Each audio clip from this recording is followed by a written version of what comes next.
A nossa história começa há 5.000 anos atrás, na chamada Era do Desespero, e nessa época a humanidade estava quase sendo extinta. E para tentar salvar o mundo de entrar em colapso, um grupo composto por 4 grandes heróis se uniu para lutar contra a raiz de toda essa maldade, que era um ser conhecido como Erebus. Bom, eu acho que é Erebus, né, o nome, porque tá em inglês, então vai assim mesmo. E bom, entre esses 4 heróis nós temos a Luna, que é a arquimaga dos elfos e também conhecida como a Poeta das Estrelas. E também tinha um anão, que além de ser um mestre ferreiro, também era conhecido como um ferreiro divino, e o seu nome era Duveno, eu não sei como é que chama também esse aqui, porque tem um W no meio do D, eu não sei como é que fala. E tinha um carinha chamado Aron, ou Arron, porque tá com 2 R, que era chamado de O Bravo. E por fim, e não menos importante, a Lisinas, um dragão conhecido como o Rei Sábio. E ainda assim, mesmo com todos esses heróis, eles ainda não eram páreo para aquele grande mal. E tudo que sobrava é um campo de batalha e um céu vermelho, com os heróis caídos completamente derrotados. E no meio de tudo isso daí, nós vemos um carinha chamado Kaio, ou Kaio, tentando usar magia de cura para salvar a vida de um companheiro. E esse companheiro, na verdade, é o herói dragão Lisinas, que pede para que o jovem pegue o seu coração de dragão e siga em frente. E o Kaio, que é o nosso protagonista, fica desesperado e manda o dragão calar a boca porque ele vai salvá-lo não importa como. Mas ainda assim o dragão diz que já era tarde demais. E o prota tenta focar na sua magia de cura, porém não tá tendo efeito, e logo o dragão vai de arrasta pra China. E as últimas palavras do dragão foi se o prota se lembrava da primeira vez que eles se conheceram, e lembra que eles disseram que iriam salvar o mundo. E óbvio que diante dessa situação o prota tava muito pistola do que tava acontecendo, e o dragão apenas pediu desculpas por ter deixado todo aquele peso para o prota carregar. E assim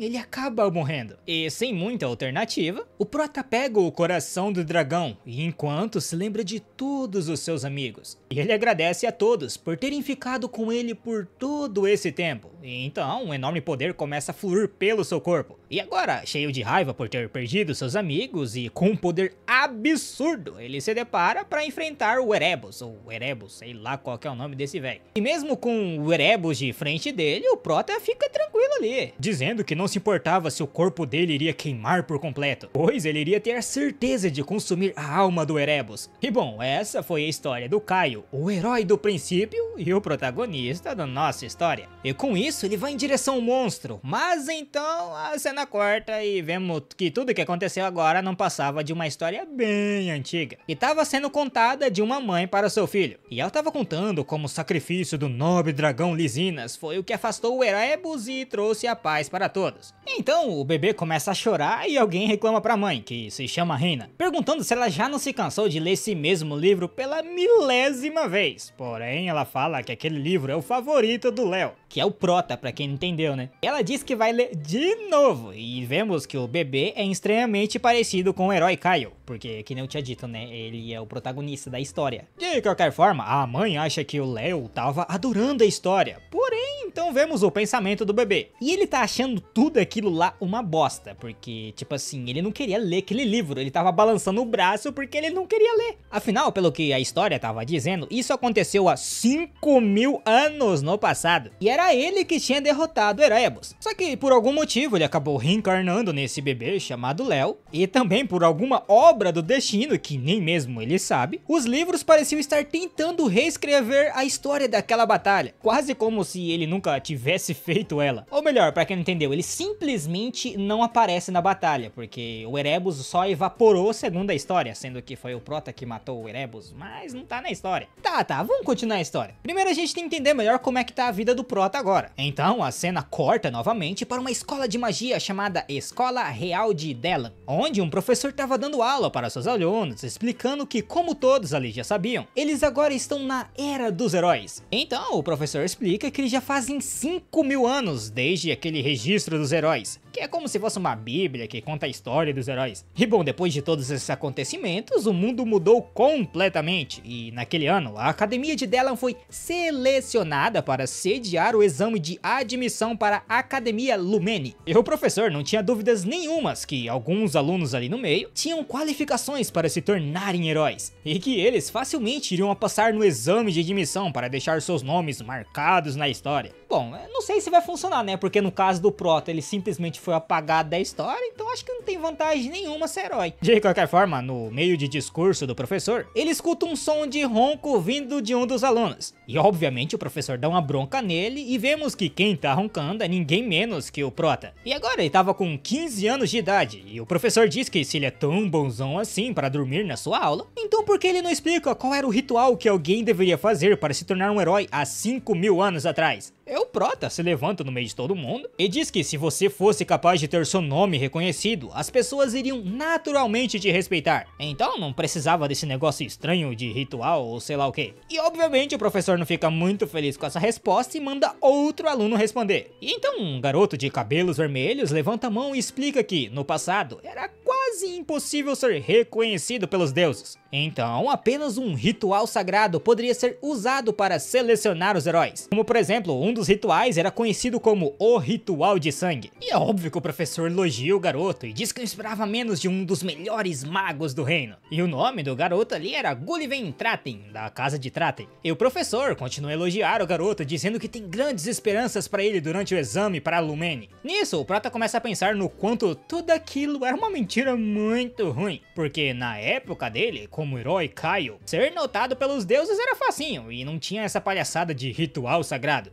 E o registro dos heróis foi uma benção dada ao mundo pelos deuses, em comemoração pela vitória que os heróis tiveram contra o Erebus. Porém, o Prota ainda tava sem entender nada porque nenhum dos feitos que ele tinha feito antes de reencarnar estava listado nesse livro. Era como se a história tivesse tentando apagar tudo que ele tinha feito. Só que nesse instante, os pensamentos dele foram interrompidos, porque os bandos de adolescente que tava do lado dele começou a gritar um com o outro, parecendo um estardalhaço da pega. Isso tudo por causa desse emblema de um tal de clã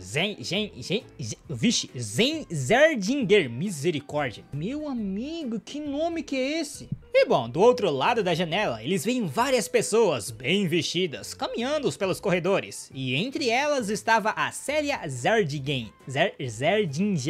Não vou conseguir falar. E os altos-falantes da escola anunciavam a chegada dos Zerdinger e que todos os alunos devem ir para o auditório para uma reunião obrigatória para recebê-los. Ô louco, que isso? Só porque os caras chegou, você é obrigado a cumprimentar os caras, e aí se eu não gostar dele, como é que faz? E bom, como eu fui excluído da história, não tem nada a ver com isso daí, vamos voltar para a história principal. E nesse momento, o Gulliver pergunta para o Prota se ele não vai tentar ser notado pelos Zerdinger. E ele ainda provoca o Prota falando que eles nunca iriam prestar atenção nele de qualquer jeito. Porém, o Prota cagou e andou pra todo mundo. E o Gulliver tenta disfarçar que ele queria ser notado por eles. E diz que vai pra lá só pra ver se a Célia era uma rival digna. E o Prota internamente falou, vai, me engana que eu gosto. E bom, depois de tudo isso, o Prota vai pra casa pra treinar com o seu bastão. E fica surpreso em como o seu corpo atual é melhor do que o seu corpo que ele tinha na sua vida passada. Só que justo nesse instante ele é surpreendido por uma moça que pergunta do porquê que ele tava tão pensativo. E ela simplesmente vai pra cima dele com a sua espada. E óbvio que o Prota não ia ficar parado e saca a sua própria espada e defende, já reclamando do porquê ela atacou ele do nada. E a moça simplesmente responde que já fazia um tempo desde que eles não treinavam juntos. E ela aponta a espada para ele, dizendo que talento meia boca não vai ser o bastante para ele entrar na Lumene. Por isso, aquele seria o seu último teste. E assim eles começam a trocar uns golpinhos aqui e ali. E a mulher pergunta ao Prota se ele não deveria atacar com um pouco mais de força. E depois de mais alguns golpes, o Prota pergunta se aquilo ali não era um pouquinho demais para um tal de amor rigoroso.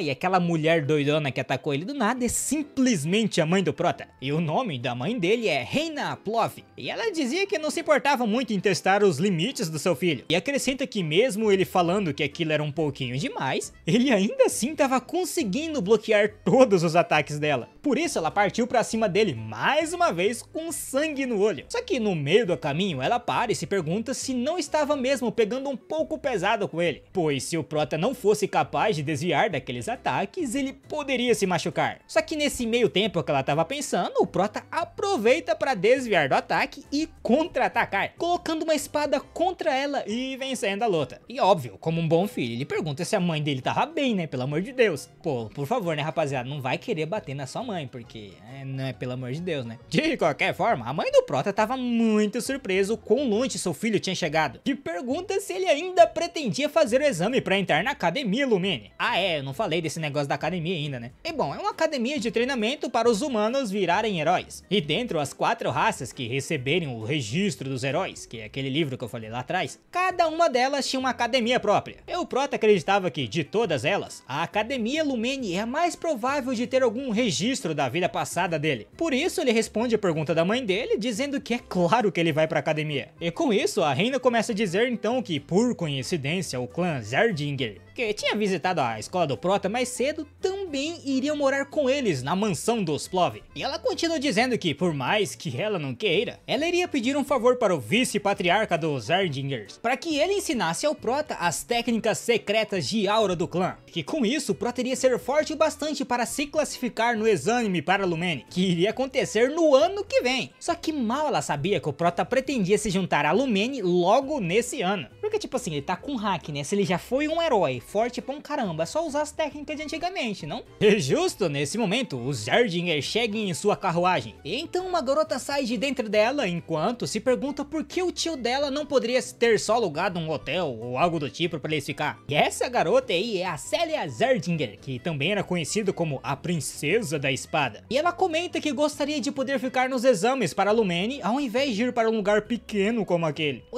Olha meliante, o bagulho aqui é grande pra uma pega, tá ligado? Tá ficando de favor e vem reclamar. Ah não, pô, já ficava sem comer. Se fosse na minha casa, já ficava sem comer também, ia comer lá fora. Ah, pera aí, tinha que ser um negócio desse mesmo. Mas voltando pra história, o homem então pergunta pra ela se ela não estava ansiosa pra conhecer o tal do Leo Plov, aquele que havia dito que não estava interessado na visita do clã à escola. Ah, e esse homem aí é o Zeis Zerdinger, o vice-patriarca do clã, que a mãe do Prota tinha dito lá antes. E a Célia responde a ele que estava dizendo que o Leo é só um aspirante a cavaleiro que nem sabe o que é usar aura. Então provavelmente ele não era nada demais. E com isso a cena corta pro encontro das duas famílias. E o Zeis diz que é uma honra, e a reina dá as boas-vindas a ele e apresenta o seu marido, que era o Dade Plov, o patriarca da família. E a Célia também se introduz e agradece por receberem ela e o seu tio. E a reina conversa com a garota, e a Célia percebe que ela também tem cabelos pretos e olhos vermelhos, o que significa que a reina também fazia parte da linhagem dos Zerdingers. E o Zeis ainda afirma isso, dizendo que ela é a tia da Célia. Então, provavelmente os dois ali, pra quem não entendeu, é irmão, tá ligado? O Zeis e a reina. E falando nos dois, eles saem para conversar a sós. O patriarca diz que foi um caos hoje na escola por causa da visita deles. Porém, pergunta do porquê que o Leo não quis aparecer. E a reina brinca dizendo que deve ter sido uma humilhação pro legado dos Zerdingers. Mas o Prota não pensa em nada mais do que ficar treinando o dia todo. E enquanto eles conversavam, o Prota tava lá numa luta de espadas contra a Célia. E o Zeis pergunta se a reina realmente acha que ele seria capaz de herdar o poder da chama dos Zerdingers. E ela diz que não estava falando isso porque ele era filho dela. Porém, o Prota era uma pessoa muito digna. E é óbvio que ouvindo isso, o Zeis fica bem interessado em conhecer o Prota. Só que ainda assim, ele precisava testá-lo pessoalmente. E bom, vamos voltar um cadinho no tempo pra ver como é que o Prota e a Célia começaram a lutar simplesmente do nada. Bom, primeiramente, o Prota estava treinando para criar um bracelete que servia como receptáculo para acumular aura, já que nesse mundo as pessoas desenvolvem aura com o tempo. Porém, quando isso acontece, o corpo para de acumular a mana e a energia da alma desaparece. E o Prota tinha criado esse bracelete para acumular aura e só despertar ela no momento certo. E assim ele poderia controlar perfeitamente a aura com o máximo de poder possível. E ele também se lamentava por dentro por não ter conseguido fazer isso antes de reencarnar, já que ele poderia ter evitado a morte dos seus amigos. Porém, agora que ele tem uma nova vida, ele vai aproveitar qualquer oportunidade para ficar o mais apelão possível. E enquanto ele pensava nisso, a Célia simplesmente apareceu e interrompeu seu treinamento. Ela já chegou perguntando se ele era o tão falado Leo Plov e acrescentou que o Prota estava se saindo muito bem com os conceitos básicos. E caso ele precisasse, ela poderia ajudar ele com o seu treinamento de espada. Mas por dentro ela queria fazer isso daí pra impressionar o tio dela, ganhar uns pontinhos lá com ele e não sei o que lá. O problema é que o Prota nem sabia quem diabos era ela. Daí é óbvio que diante disso a Célia se apresentou dizendo dizendo que era a princesa da espada. O Prota agradeceu ela, porém ele comentou que não tinha nenhum interesse em receber treinamento de alguém que tinha menos habilidade do que ele. Aí ela já começou a se perguntar se ele realmente achava que era mais forte do que ela. E o Prota pergunta que em uma luta até a morte, provavelmente ela venceria, já que ele ainda não poderia utilizar a aura. Só que se fosse em apenas um treinamento com as espadas, a história era bem diferente. E é claro que a Célia ficou muito irritada. Porém, ela pega uma espada e aceita treinar com ele, já que ele estava tão confiante. E ela acrescenta que, caso ela vencesse uma vez contra ele, o Prota iria se tornar servo dela por uma semana. E é óbvio que o Prota fica animado com isso e pergunta o que acontece se ele vencer. E a Célia, apontando a espada de madeira para ele, diz que caso ele vença, é ela quem iria servir ele por uma semana. E o Prota mal encostou na espada dele e a Célia simplesmente já partiu pra cima. E enquanto eles trocavam alguns golpes, ela ficou impressionada que o Prota tinha uma baita de uma velocidade. E conforme ele atacava, ela começa a ter dificuldade de bloquear os ataques dele. E o Prota tava tão estupidamente forte que só com um golpe dele o chão simplesmente quebrou. Tanto que chega uma hora em que por puro reflexo, Célia ativa sua armadura de aura. E o Prota pergunta se não era só pra ser uma sessão de treinamento sem aura. Daí a Célia falou que ativou apenas sem querer por reflexo. Porém o Prota acrescentou que isso não importava, pois ele iria ganhar de qualquer jeito. E assim como um belo discípulo do Rock Lee, o Prota remove aquele bracelete que ele tava usando e vemos que além de conter a aura, ele também era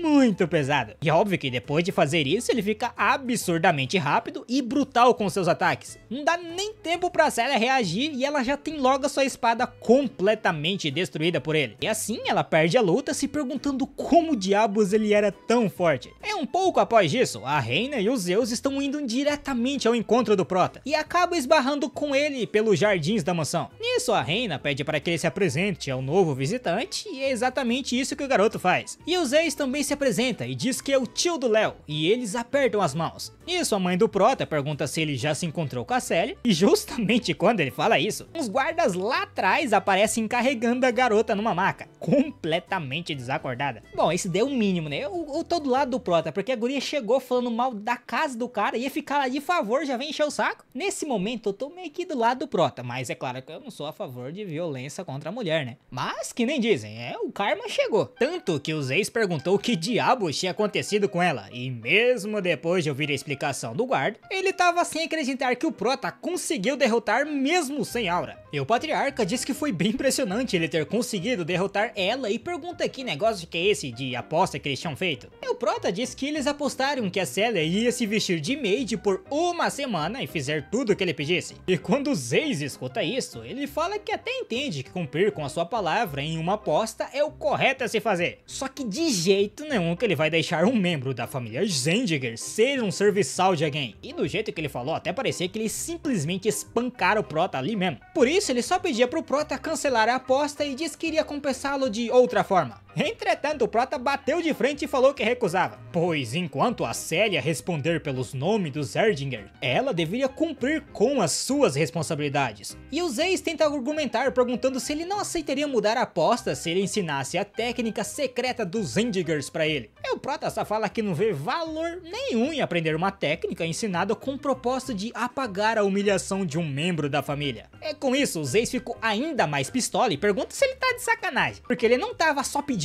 que um membro dos Erdingers agir como um servo dele, mas também estava ofendendo a técnica secreta da família? E o Prota declarou que é isso daí mesmo, que na verdade ele não quer de fato ofender a técnica da família, porém diz que se as intenções dos Zeus for ensinar a técnica pra ele como recompensa por ter derrotado a Célia, daí ele aceitaria de boa. Isso porque o Prota não gostou muito como o Zeus ofereceu a técnica como um presente para pagar a derrota da filha, porque o Patriarca acreditava que ela só perdeu porque estava com a guarda baixa. Por isso que, de acordo com o Prota, não importa a forma como eles treinavam, ele ainda assim teria vencido ela no final. E o Zeus, ouvindo isso, eu achei que ele ia ficar pistola, né? Mas não, foi ao contrário. Ele ficou impressionado como o Prota não gostou da oferta só por causa do comportamento do Patriarca. E ele tinha gostado tanto que ele tava pensando que seria muito bom se o Prota fosse um Zardinger. Ih, rapaz, já tô achando que vai querer jogar a tiazinha lá pro lado do Prota. Ah, não acredito. Tomara que não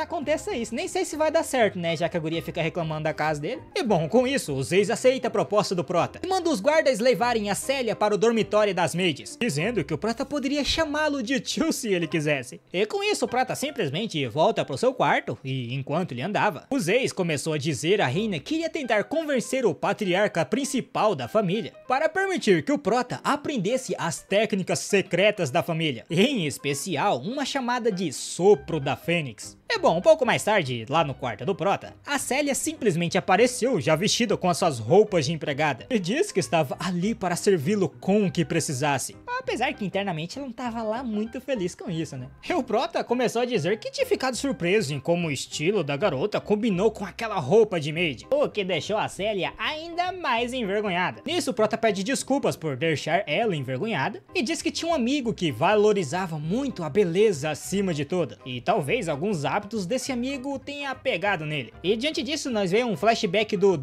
Veno, que eu não lembro o nome desse cara. Ele fazia parte lá dos 4 heróis. E nessa memória ele estava relaxando em uma floresta com vários animais e dizendo que se eles conseguirem fazer a paz voltar ao mundo, ele iria passar o resto da vida espalhando a beleza por onde quer que ele passasse. O Dueno aparece conversando com a Luna e Lisinas. E é aqui que vemos que o dragão na verdade era uma mulher muito bonita. E o herói não, inclusive pede pra ela servir de modelo pra ele. E é óbvio que isso deixa as duas muito pistola com ele. De qualquer forma, voltando ao presente, a Célia pergunta o que é esse livro que o Prota tava lendo recentemente. O Prota explica que aquele era um livro que ele lia muito quando era mais novo. Como eu já tinha dito lá no começo da história, é sobre o herói do princípio. E a Célia ficou meio impressionada do porquê ele parecia gostar tanto daquele herói, já que ele aparentemente conseguiu achar vários livros sobre ele. O Prota diz que gostava de colecionar e quando percebeu já tinha juntado um monte desses livros. E o Prota acrescenta que dentre todas as conquistas dos 4 heróis, algumas delas são difíceis de dizer que foram coisas de algum dos 4, porque não parece algo que eles fariam. E é por isso que ele sabe que essas conquistas eram na verdade do herói do princípio. Porém, a Célia responde dizendo que esse herói deveria ser um mentiroso que roubava os feitos dos outros 4. Pelo menos era isso que a maioria das pessoas, incluindo ela, pensava sobre o herói Caio. O Prota ficou meio surpreso, né, ao saber que isso é o que as pessoas pensavam sobre ele hoje em dia. E depois de receber essa informação, o Prota decide se distrair, chamando a Célia para tomar um café da manhã e depois ir treinar. E ela aceita, né, porque assim ela poderia descobrir os segredos por trás das habilidades do Prota. Só que quando o treinamento começa, rapaz, ela já tava no chão já. E o Prota começa a explicar que a guarda dela fica mais aberta quanto mais ela luta, e que os jovens de hoje em dia são muito fracos, já que todos eles apenas fortalecem o corpo utilizando a aura, ao invés de treinar o corpo para ficar mais forte de verdade, já que nesse mundo, caso a pessoa treinasse o seu corpo, a aura também ficava mais forte. E é óbvio que a Célia tava ficando muito pistola de ser chamada de fraca e ataca o Prota com tudo. Só que não adianta de nada, porque ela leva outra paulada dele, que deixa ela ainda mais frustrada. E nisso o Prota dá aqueles braceletes de magia pra ela, e a Célia já agradece achando que isso era para ajudar ela a treinar. Só que como o Prota é um vagabundo mijão, ele sabia que ela não ia aguentar o peso, e diz que a partir de amanhã ela vai ter que usar eles quando for treinar. E ao longe, o tio dela vê tudo isso, e reflete que talvez isso seja o melhor para ela passar, já que diante de tudo isso ela poderia ter seu ego desafiado antes que ela entrasse na Academia Lumene. Então ele diz ao Prota que estava planejando pedir permissão pro Patriarca para ensinar o Sopro da Fênix para ele. E bom, essa era uma técnica e habilidade da origem da família, e só era ensinada para aqueles que são reconhecidos dentro dela. E a Célia já começou a dizer que o pai dela nunca ia aceitar isso. Só que o Zenz disse que tinha uma condição, que é que o Prota passasse no exame da Academia Lumene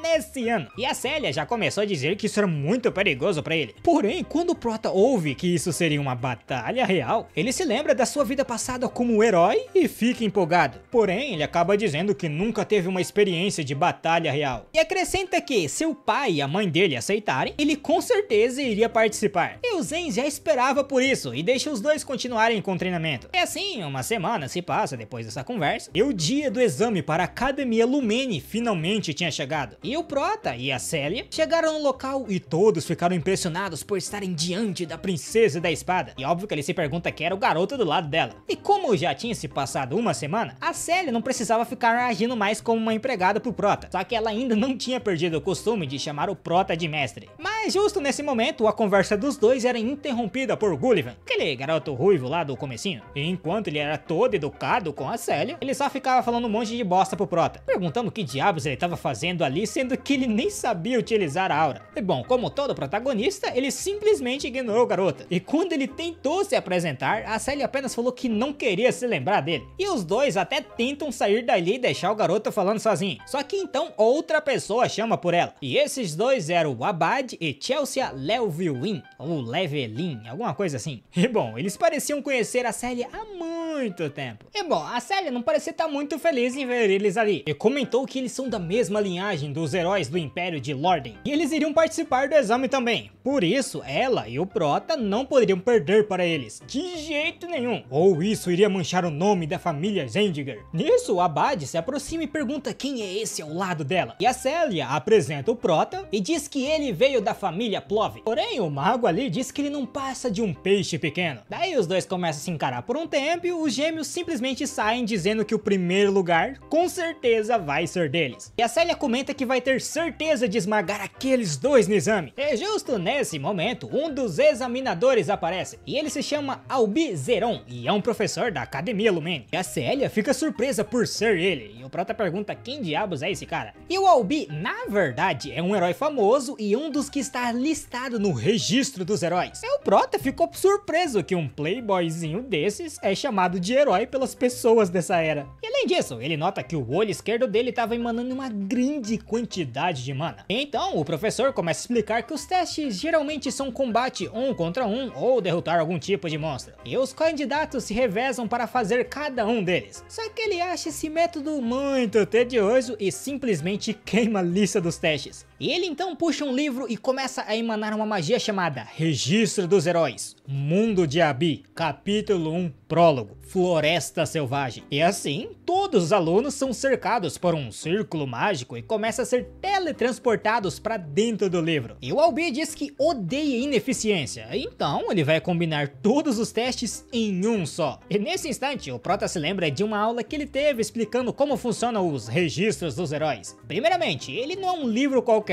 que só conta as histórias dos heróis. O verdadeiro poder dele estava em sua habilidade de invocar o mundo dos heróis. E esse mundo contém as experiências vividas pelos heróis nos passados. E quem consegue alcançá-lo poderia adquirir as habilidades que os heróis usavam, como se fosse um tipo de sistema de treinamento deixado por eles. E voltando ao presente, os candidatos agora foram teleportados para dentro do livro e apareceram em uma enorme floresta, já que estava escrito no nome, né, lá do carinha, Floresta Selvagem, então tá óbvio que era uma floresta. E o examinador explica que o objetivo ali é apenas sobreviver, e caso eles queiram trabalhar juntos ou sozinho, isso é escolha deles.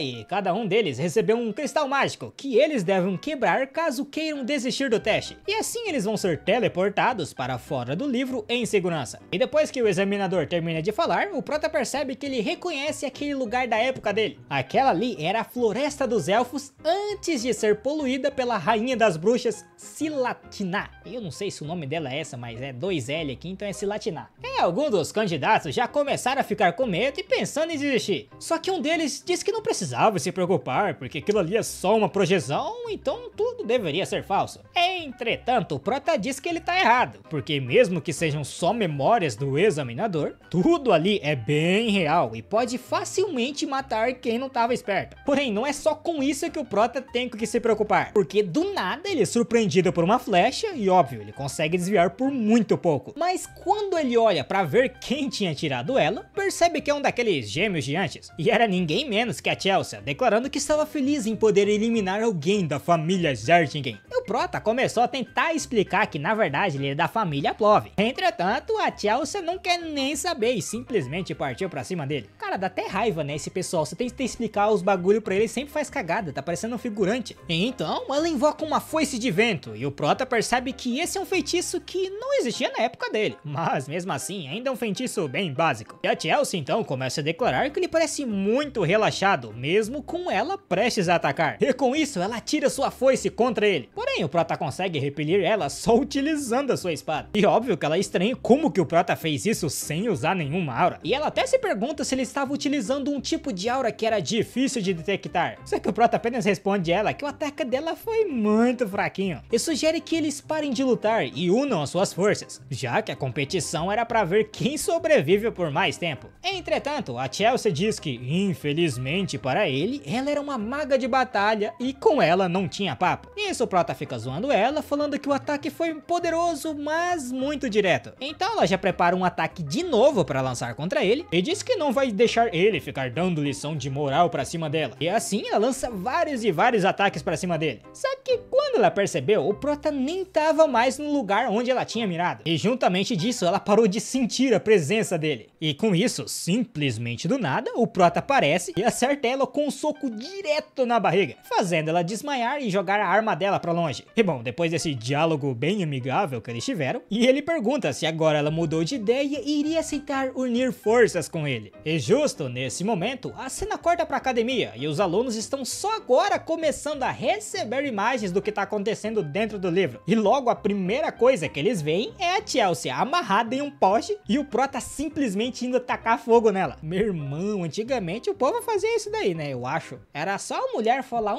dar opinião, já queria tacar fogo nela. Então a Chelsea acorda e pergunta o que diabos o Prota estava fazendo. E o Prota já aproveita e pergunta se agora ela iria colaborar com ele ou não. E ela responde que nunca e que não precisa de nenhum outro parceiro além do irmão dela. Nisso ela tenta invocar uma foice para atacar o Prota, porém ele utilizou uma habilidade para restringir a magia dela, apesar de que não vai durar tanto tempo também, já que ele não tem muita mana. Isso ela diz que consegue escapar dali sem magia, mas o Prota, que tá a poucas ideias, começa a botar fogo na corda e pede gentilmente que ela coopere dessa vez. Pô, se pedir desse jeitinho aí, não tem como ela rejeitar, né? Nisso, a Chelsea aceita e jura pelo nome da família dela que iria ajudar. Então o Prota liberta ela e pega ela nos braços. E agora, os dois são oficialmente parceiros no teste. Claro que por livre e espontânea pressão. Enquanto tudo isso aconteceu, o examinador estava julgando os alunos, dizendo que nenhum deles estava atingindo as suas expectativas. Todos escolhem lutar uns contra os outros ao invés de cooperar para sobreviver. Todos menos dois grupos. Um deles era o grupo da Célia e do Abade, que decidiram lutar juntos e estão conseguindo derrotar os monstros da floresta, e o outro era o grupo do Prota. E o examinador diz que tentar botar fogo na parceira foi um pouco infantil, mas pelo menos ele conseguiu cooperar com a Chelsea, né? E apesar de ele não ter o poder e a graça da Célia e o Abade, ele ainda assim se provou ser muito promissor. Nisso, o Prota e a Chelsea continuaram a derrotar os monstros, e a garota diz que ter um cavaleiro do seu lado torna a viagem muito mais tranquila. E ela pergunta que tipo de aura ele usa, já que ela não consegue detectar nenhuma. Daí o Prota responde que ele não sabe usar, e ela pergunta como diabos ele fez tudo aquilo sem ter nenhuma aura. E o Prota apenas responde que os fundamentos são muito importantes, e pergunta se ela sabe qual é o fundamento da magia de vento que ela mesma utilizava. Nisso, ela acerta o inimigo nos arbustos com uma magia chamada Wind Breaker, e fica com raiva pelo Prota estar realmente perguntando se ela era uma Lewin, pois todos eles conheciam os fundamentos básicos da magia de vento, já que essa é uma especialidade da família dela. O Prota comenta que os ataques dela eram realmente poderosos, porém ela estava utilizando eles de um jeito errado. E a Chelsea até tenta falar alguma coisa, porém ela é interrompida pelo Prota porque ele sentiu alguma coisa perto deles. E ele nota que tinha uns cadáveres no chão, e eles estavam secos, e o Prota diz que já viu inimigos que podem deixar vítimas nesses estados. E com isso, ele finalmente percebeu o objetivo verdadeiro do teste. Porém, justo nesse momento, ele é interrompido por alguns outros participantes que comemoram porque conseguiram achar a Chelsea e acham que vão ganhar muitos pontos se derrotarem ela.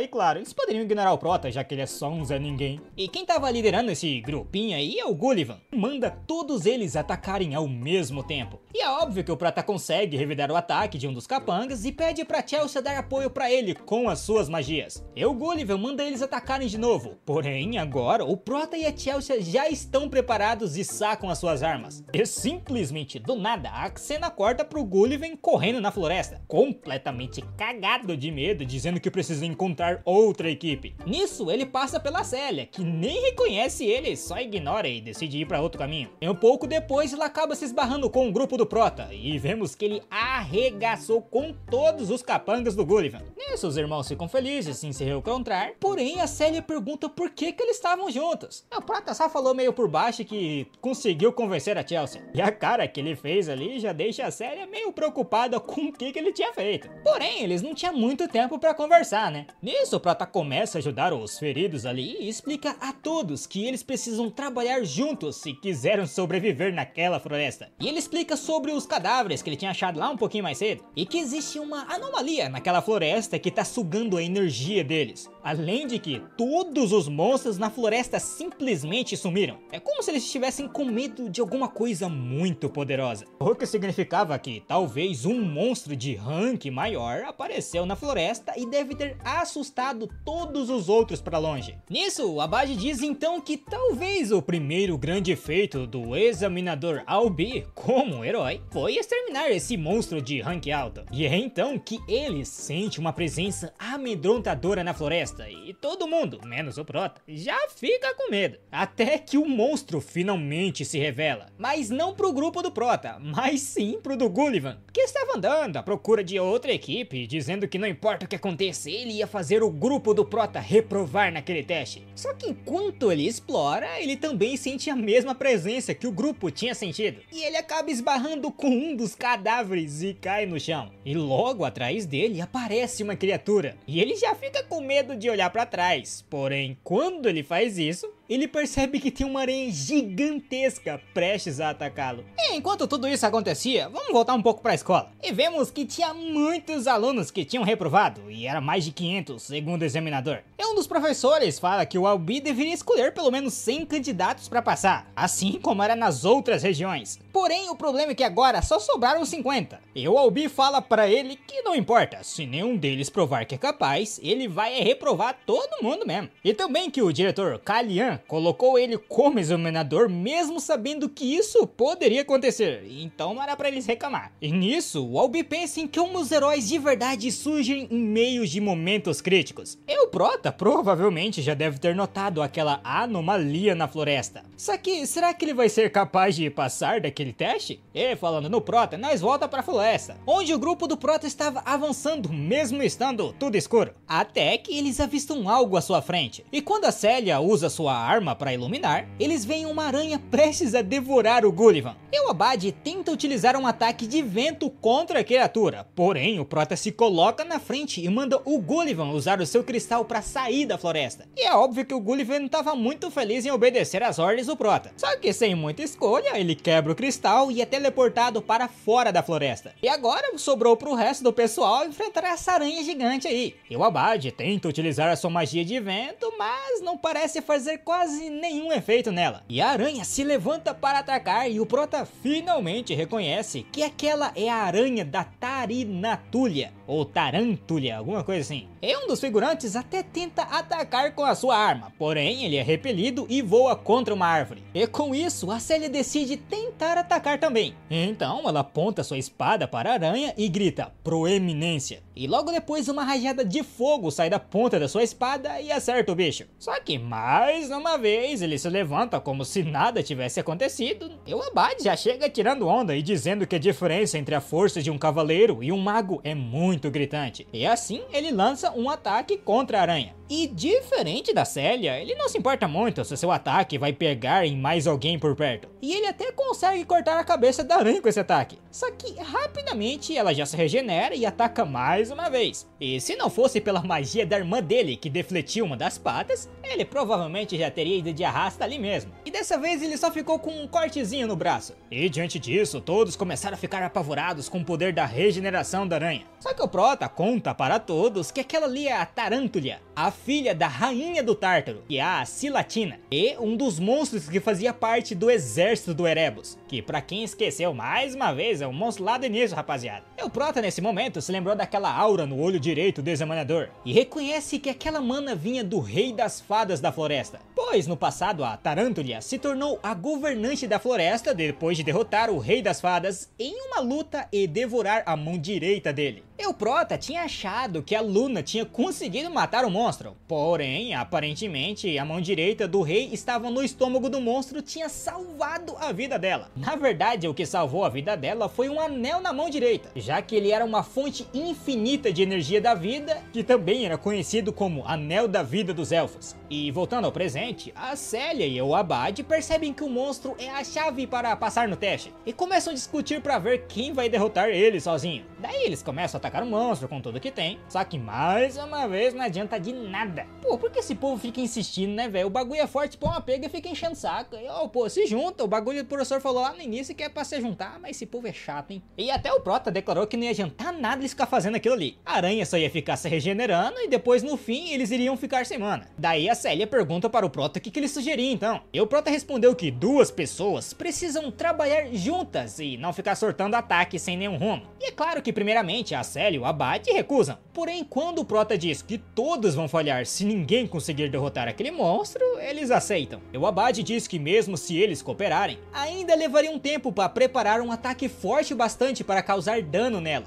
e que nenhum dos dois conseguiria segurar aquele monstro por tempo suficiente. Só que o Prota só joga no peito e diz que ele consegue, era só deixar com ele. E pra Célia aquilo ali era maluquice, né, já que o Prota nem consegue utilizar aura. Porém, o Prota responde que consegue segurar no máximo 5 minutos. Nisso o Abade pergunta o que aconteceria se o ataque falhasse. E o Prota responde que não acha que isso vai acontecer, até porque o vento e o fogo sempre foram grandes amigos. Então eles vão dar uma ótima combinação. E com isso, eles começam a batalha. E o Prota já começa a ter aquele lendário flashback. E enquanto ele ataca a aranha, ele pensa que em como faz muito tempo desde que ele não enfrentava os monstros dos Tártaros. E bom, enquanto tava lutando, o Prota se lembra de uma vez em que um garoto estava fugindo da Tarântula na floresta. E quando ele estava prestes a ser pego, quem aparece para salvar ele é ninguém menos que a Luna, a maga lá dos 4 heróis. E ela pergunta como aquela criatura ousava invadir a terra natal dela. E com um único golpe, ela simplesmente derrota a aranha utilizando a magia de luz. E no fim do Flash fumando Beck, o Caio aparece e salva a vida do garoto, libertando ele das teias da aranha. E voltando ao presente, o Prota tá chegando ao seu limite por não conseguir utilizar a aura. Então ele começa a pensar num plano. Nisso ele pede para Chelsea que use a sua magia de vento para mandar para ele as armas que estavam caídas ali pelo chão. E a maga avisa que se ele não tomar cuidado, as armas vão acertar ele quando estiverem voando. No entanto, o Prota diz que consegue agarrar elas, então ela não precisava se preocupar. Nisso, ela perguntou qual arma ela deveria jogar, né? E o Prota simplesmente pediu para ela jogar todas elas. E com isso, ele pula, utilizando o som para identificar qual arma era qual. E ele consegue agarrar elas perfeitamente no ar. Então, ele começa a atacar a aranha sem dar folga nenhuma para ela, cortando uma perna atrás da outra. E à medida que as armas iam quebrando, ele pedia para Chelsea mandar mais. E eles seguiram assim nessa sincronia, e o Abade, vendo tudo aquilo, fica surpreso com o Prota e diz que ele parece até um deus das artes marciais. Tanto que ele até começa a se arrepender de ter chamado o Prota de peixe pequeno antes. E mesmo se saindo bem na luta, o Prota ainda leva alguns arranhões do monstro. Só que ele pensa que se não puder derrotar nem mesmo um inseto, os heróis que morreram vão ficar rindo da cara dele lá do outro lado. E assim o Prota pede mais uma arma pra Chelsea. Só que ela diz que aquela tinha sido a última. No entanto, isso não era um problema, porque a Célia avisa que já terminou de preparar o ataque. E sem perder tempo, ela já lança uma enorme rajada de fogo contra a aranha. E dessa vez, a magia sai como um tornado por ter sido combinado com a magia do vento e do Abade. E isso finalmente consegue derrotar a Tarântula e fazer com ela dropar aquele anel da vida. É uma mensagem aparece dizendo que eles concluíram o capítulo, e a Célia fica aliviada, mas surpresa, porque o Prota conseguiu segurar aquele bicho por 5 minutos inteiros. E tipo assim, ela ia até elogiar ele pela vitória, porém é interrompida pela Chelsea, que simplesmente pede para o Prota ajudar ela no treinamento de combate a curta distância, já que ela sempre foi ruim nisso. E obviamente isso deixa a Célia com ciúme, falando que duvida que ela consegue dar conta do treinamento do Prota. O Prota, cagando pras duas, simplesmente pega o anel dropado pela aranha, e dele saiu aquele garoto de antes que ele mesmo tinha salvo. E esse garoto aí, na verdade, era o príncipe Silid, que é o príncipe das fadas. E o Prota pergunta se ele se lembra dele, se apresentando como o Kyle. E o príncipe parece se lembrar e volta pra dentro daquele anel, deixando o Prota feliz por saber que o garoto se tornou o rei das fadas. Pô, como assim? Não entendi agora. Se o carinha lembrou do Prota, então a história não foi mudada. Ou será que ela só tinha sido esquecida mesmo? Porque eu tava pensando aqui que poderia ter acontecido do Prota tá num outro mundo alternativo, tá ligado? Mas parece que não é isso não. De qualquer forma, o Prota também percebe que, aparentemente, o tesouro que o examinador Albi encontrou foi o que deu aquela mana pro olho esquerdo dele. Porém, o Prota não tem muito tempo de pensar nisso, pois o local de testes estava começando a se desfazer. E assim, todos voltaram para o mundo real. Entretanto, durante a viagem de volta, o Prota é o único a receber uma recompensa chamada Juramento do Rei das Fadas. Além de ele ficar cara a cara com alguma coisa que, apesar de não conseguirmos ver o que era, parecia ser bem familiar para ele. E enquanto isso, no mundo real, o diretor da Academia Lumene, Alian Beidian, estava surpreso pelo exame do território do Oeste ter acabado tão rápido, já que os outros territórios ainda iriam demorar para terminar os deles. E a assistente pergunta quantos o Albi passou dessa vez. E o diretor explica que dessa vez passaram 40, o que para ele já era bastante, já que ele esperava que fossem passar só uns 10. O diretor comenta que já imaginava que a Célia e o Abade estariam no topo do ranking. Só que o que mais deixou ele surpreso foi que o Albi recomendou um representante dos calouros. E já fazia muito tempo que ele recomendou alguém. E tipo assim, a assistente tava pensando que o Albi tinha recomendado a Célia ou o Abade. Só que na verdade, quem ele recomendou é aquele que tem observado todo esse tempo. E sim, obviamente é o protagonista. E o motivo para ele ter recomendado o Prota como representante é que ele vê no Prota o talento para ser um herói de verdade. E bom, depois do exame, o Prota vai tomar um banho para relaxar e se recuperar dos machucados. E nisso ele se lembra da recompensa que tinha recebido, o juramento do Rei das Fadas. E tipo assim, normalmente você não recebe uma recompensa após concluir um mundo dos heróis. Só que por algum motivo, só o Prota tinha recebido essa recompensa e mais ninguém. E justo então ele escuta uma batida na porta e quando ele abre é a mãe dele, que já chega perguntando se ele sabe o motivo dela ter sido expulsa da casa dos Zerdingers. E tipo assim, resumindo, basicamente ela acabou precisando salvar a vida de um companheiro durante uma batalha, e para fazer isso ela perdeu a chama dos Zerdingers. E mesmo assim ela nunca se arrependeu dessa decisão, e disse que seu filho deveria utilizar os seus talentos para fazer a coisa certa. Tanto que ela dá até os parabéns para ele ter passado no exame para Lumene. E depois dessa conversa, um tempo se passa, e o Prota finalmente chega à cidade de Luméria, por um tipo de portal de teleporte. E bom, essa cidade gigantesca é o centro daquele mundo, e é onde fica localizada a Academia de Lumene. E a primeira pessoa que ele encontra ali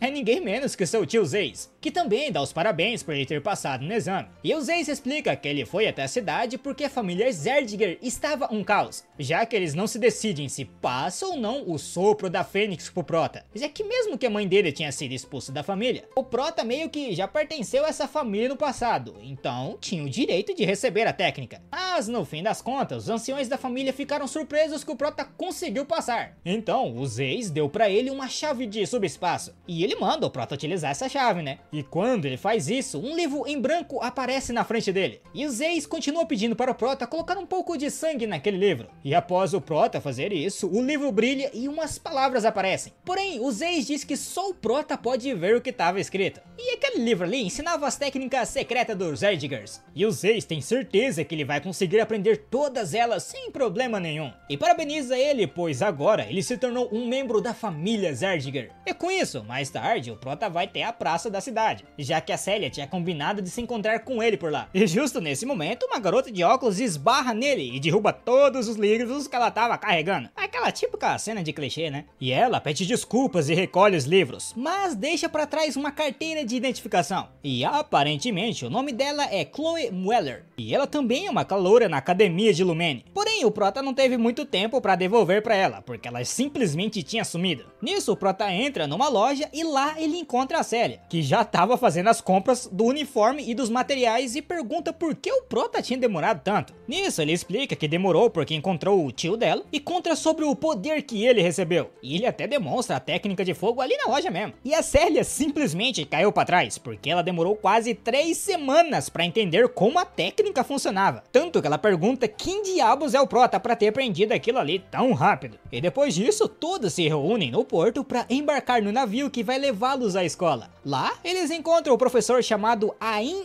Elandiel. Eu vou chamar ele só de Ain porque é o nome desse semelhante. E ele explica que é o professor da classe dos cavaleiros na academia. E acrescenta que eles vão partir imediatamente para a academia. E já a bordo do navio, todos estão relaxando e comendo da comida que prepararam para os alunos. E a Célia e o Prota já vestiram seus uniformes e do nada são chamados por um garoto que chama eles de casal, o que deixa a Célia muito pistola. E esse garoto se apresenta como Carl Thomas, e ele é um alquimista que veio do reino de Moira, e está aproveitando a viagem para juntar uma grana e vendendo os produtinhos dele. E ele vendia desde armas até poções, e dá o cartão dele para Célia, dizendo que podem contar com ele se precisarem comprar alguma coisa na escola. Nisso, o Prota se apresenta e diz que veio de Delade, e o Car fica impressionado ao saber que ele passou no exame do Oeste, que era um dos mais difíceis. Afinal, esse era um dos que mais reprovavam os alunos. E o Prota começou a achar estranho que tudo ali tava muito calmo. E a Célia disse que tava de boa, né? Porque uma calmaria deveria servir de boas-vindas para os novos alunos. Só que o Prota sabe que tinha algo suspeito com aquele examinador ali. Na hora que o Car fala que eles nunca iam ser muito duro com os alunos no primeiro dia, ele acaba de zicar todo mundo, já que o barco simplesmente começa a tremer e um enorme tentáculo acerta bem onde o garoto estava. E os alunos tentam pedir ajuda do professor, mas ele simplesmente continua a tomar seu vinho. Enquanto diz que se eles são candidatos a heróis da Academia Lumine, então eles deveriam ser capazes de superar qualquer perigo sozinhos. Nisso, o Prota e a Célia começaram a lutar contra um monstro que na verdade era um Kraken, já que é um polvo no meio do mar, gigante, então faz sentido ser um Kraken, né? Então a Célia tenta utilizar sua magia de fogo contra ele, mas o Prota diz que os Krakens contra-atacam qualquer fonte de calor com um jato d'água. E alguns alunos são jogados para longe, enquanto outros são pegos pelo Kraken. Enquanto isso, a Célia e o Prota tentam cortar a criatura. E vendo tudo isso, o Car fica bem impressionado com as habilidades do nosso Prota. Só que ele tava tão vedado naquilo ali que ele nem percebe como a magia de gelo quase acertou ele. E quem tinha lançado essa magia aí foi aquela mesma garota que o Prota encontrou mais cedo. E ela nem parece muito se importar com quem fica no fogo cruzado na hora de soltar as suas magias. Tanto que ela mandou eles ficarem atrás se não conseguem nem mesmo se proteger. E quem também chega pra ajudar são os gêmeos Lewin. E o Abad já chega zoando a Célia e ela apenas responde na mesma moeda. Enquanto a Chelsea dá uma olhadinha discreta pro Prota. E o professor só fica observando a confusão enquanto bebe o vinho. E ele acaba notando alguns alunos em potencial. Claro que além da Célia e os gêmeos, também temos uma garota do leste chamada Shenxia, aquela maga de gelo. A Chloe Mueller, que tinha vindo do norte, o Alden Taiden do sul,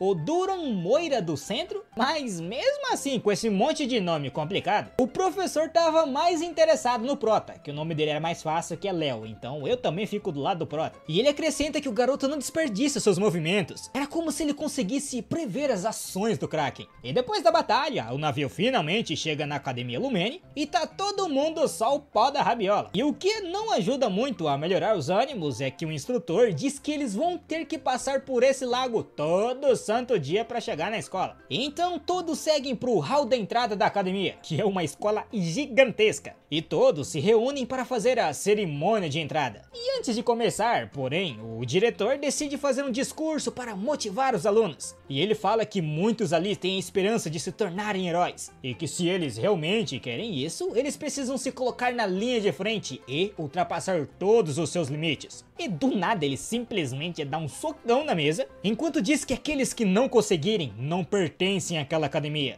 E é óbvio que diante disso fica um baita de um clima no lugar, né? E o diretor percebe que talvez ele tenha exagerado um pouquinho no discurso. E os assistentes até falam que quanto mais tempo eles trabalham naquela escola, pior fica a imagem do diretor pra eles. E depois disso tudo, eles dizem que agora é a hora do representante dos novatos dando um discurso de boas-vindas a todos. E ninguém parece saber quem é esse tal representante. E quando eles chamam pelo nome do Prota, Prota, dá pra ver que nem ele sabia disso. Só que pensando um pouquinho, ele percebeu que o examinador provavelmente recomendou ele. E sem ter muita escolha, ele subiu no palco. E os outros alunos não pareceram estar muito felizes que o Prota foi escolhido como representante. Já começa a cochichar, se perguntando por que um Zé Ninguém que nem ele foi escolhido. É tipo assim, pra resumir, o discurso do Prota começa até que normal, apesar da atitude dele estar irritando alguns alunos. Mas então, quando todos achavam que ele ia fazer um discurso de boa, ele simplesmente diz que se alguém quiser o lugar de representante, deveria ir pra cima dele a qualquer hora e em qualquer lugar. Basicamente, o Prota chamou a escola inteira pro X1. Esse é dos meus, esse daí,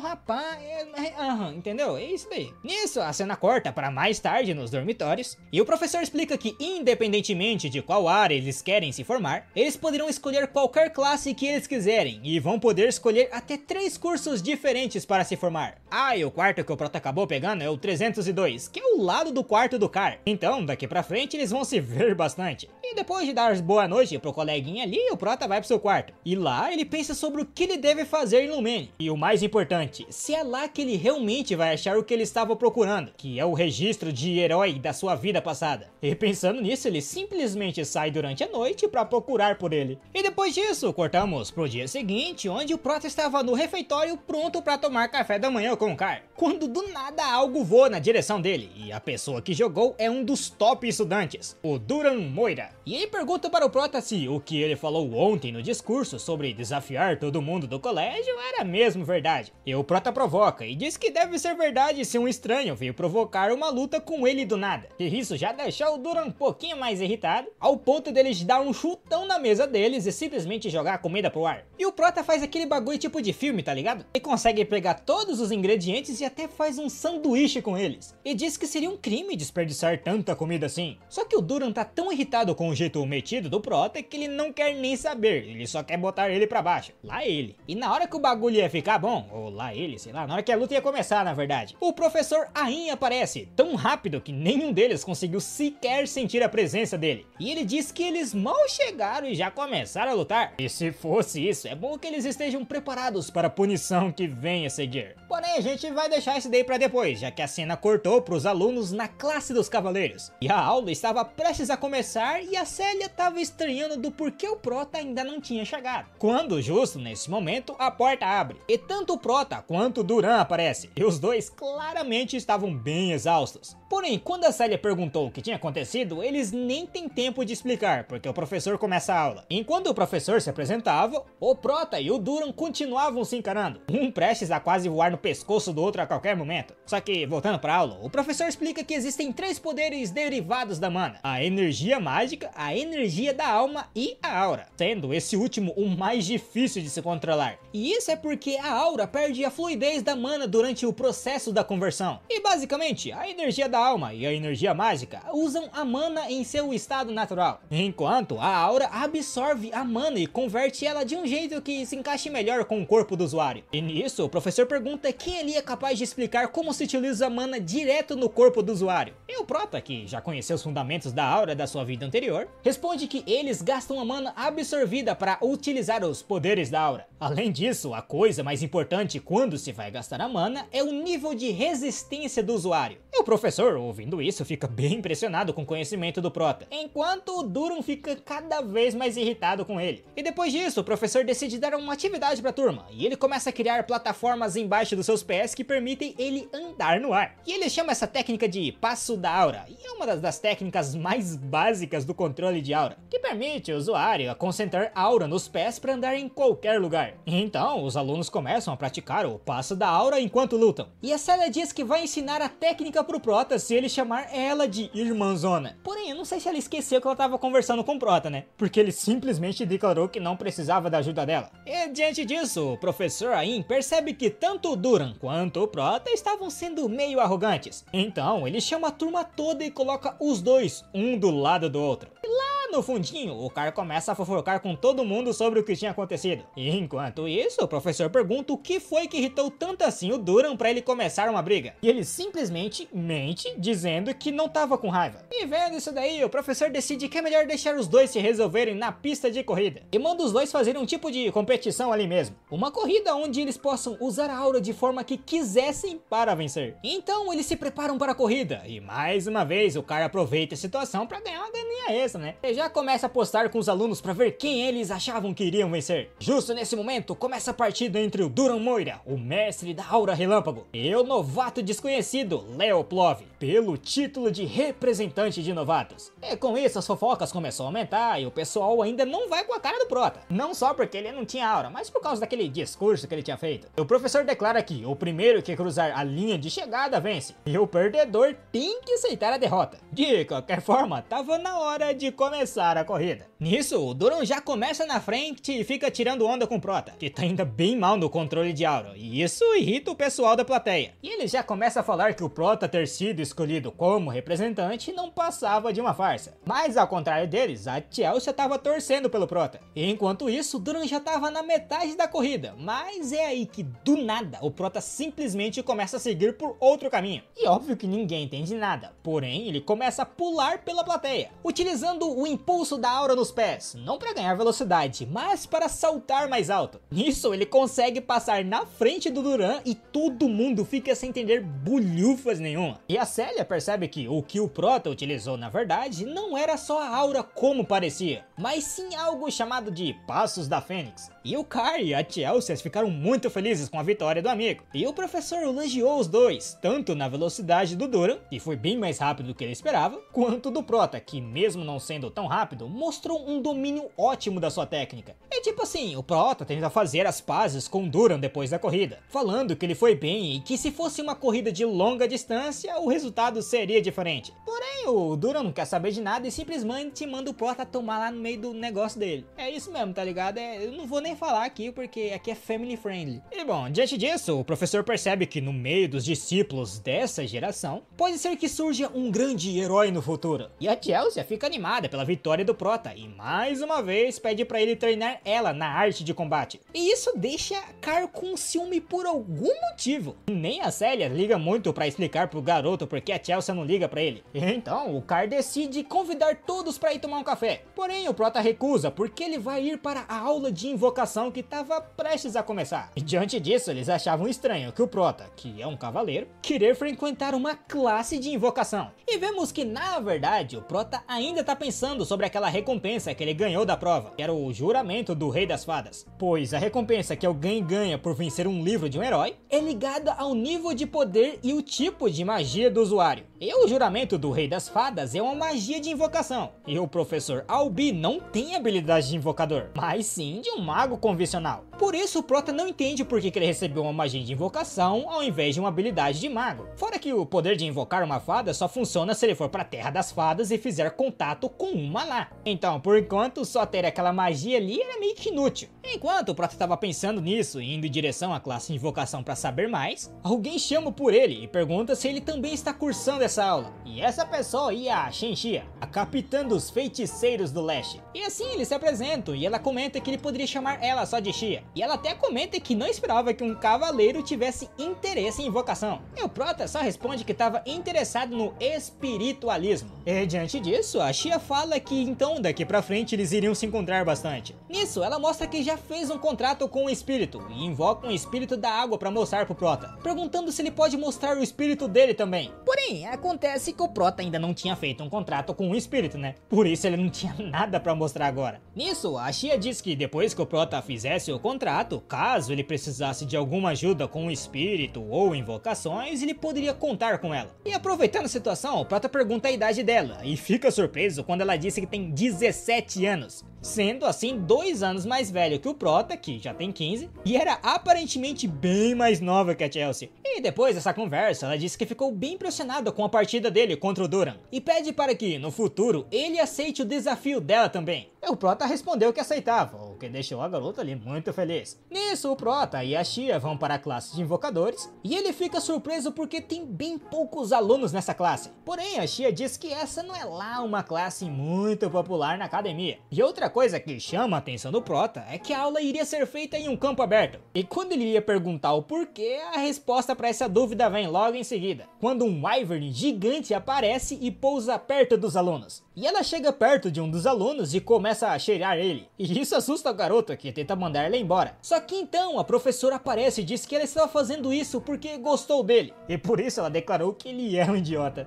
E o nome dessa mulher aí é Yura Marin. E ela se apresenta como a professora da classe de invocadores. E óbvio que todos na turma ficam gamados nessa professora aí, né? E diante disso, o Prota já tem outro flashback, refletindo que se o Dueno tivesse ali, ele com certeza estaria daquele mesmo jeito. Nisso, a professora diz que se os alunos estão ali, então quer dizer que pelo menos algum talento eles devem ter. E que de qualquer forma, eles estavam indo para o local de prática. E ela pede para um outro professor, chamado Carlo, trazer os grifos que eles iriam usar como montaria.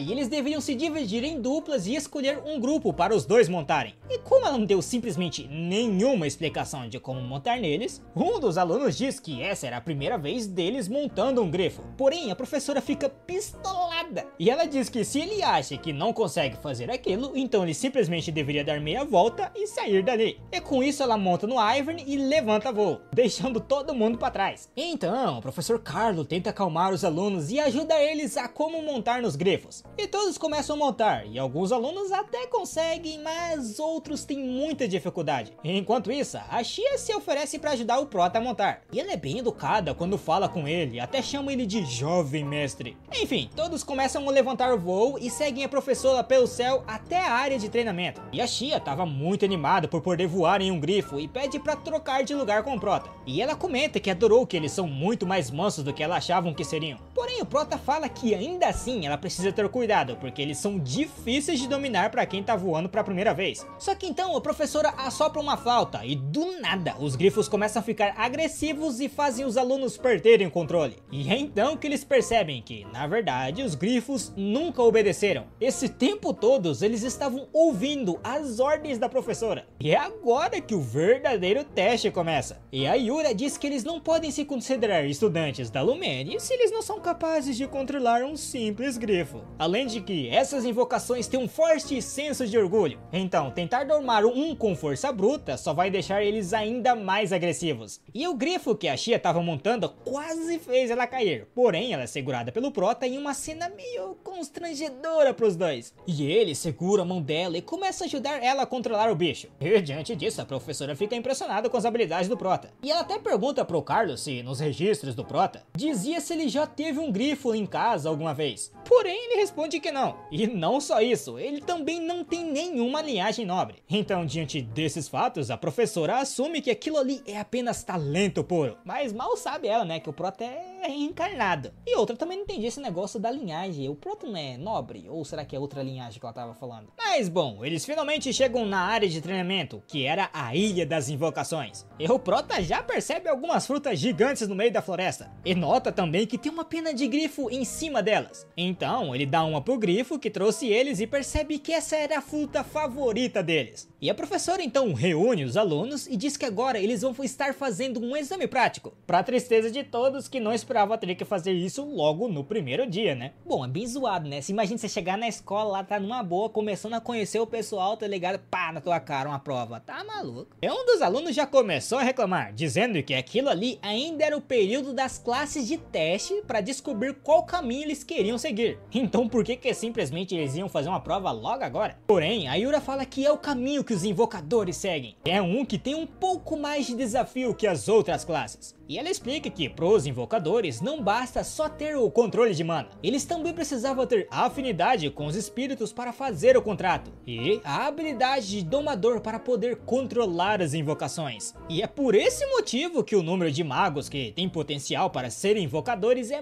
muito baixo. Porém, ao contrário dos outros, invocadores que tentam se tornar heróis conseguem alcançar muitos feitos. E diante disso, uma das estudantes, chamada Elisa Hergin, da Casa do Norte, dá um passo à frente no meio da explicação e pergunta qual é o propósito daquele exame prático que eles estão fazendo então. Nisso, a professora explica que, como o nome Ilha das Invocações sugere, aquele é um lugar cheio de invocações, e como as invocações são um tipo de armas utilizado pelos invocadores, eles iriam poder testar as habilidades de domador dos alunos. E ela acrescenta que o objetivo do exame é bem simples. Eles teriam que encontrar uma invocação, domar ela e trazer de volta. E uma vez que eles tenham conseguido fazer um contrato com elas, a invocação já é deles por direito. E depois de ouvir isso, todos os alunos saem animados para tentar cumprir a tarefa, dizendo que eles não esperavam nada menos da Academia Lumene. E o Prota tenta seguir o caminho dele, só que ele é parado pela Elisa, que diz que ouviu falar sobre os rumores que ele conseguiu derrotar o Duran. Então ela pergunta se pode esperar esse mesmo nível dele durante as aulas também. E o Prota responde que estava fazendo o melhor que pode. E assim ele vai em direção à floresta. Enquanto isso, a professora observava de longe e parece interessada no potencial desses alunos. E falando deles, a maioria estava perto da entrada da floresta, enquanto tentam fazer amizades com algum dos animais que tem ali perto. E eles, inclusive, estranham quando o Prota começa a entrar bem mais fundo na floresta. Porém, eles comentam que deveriam deixar o Prota quieto, porque se ele falhasse no teste, pelo menos ele volta direto para a classe de cavaleiros.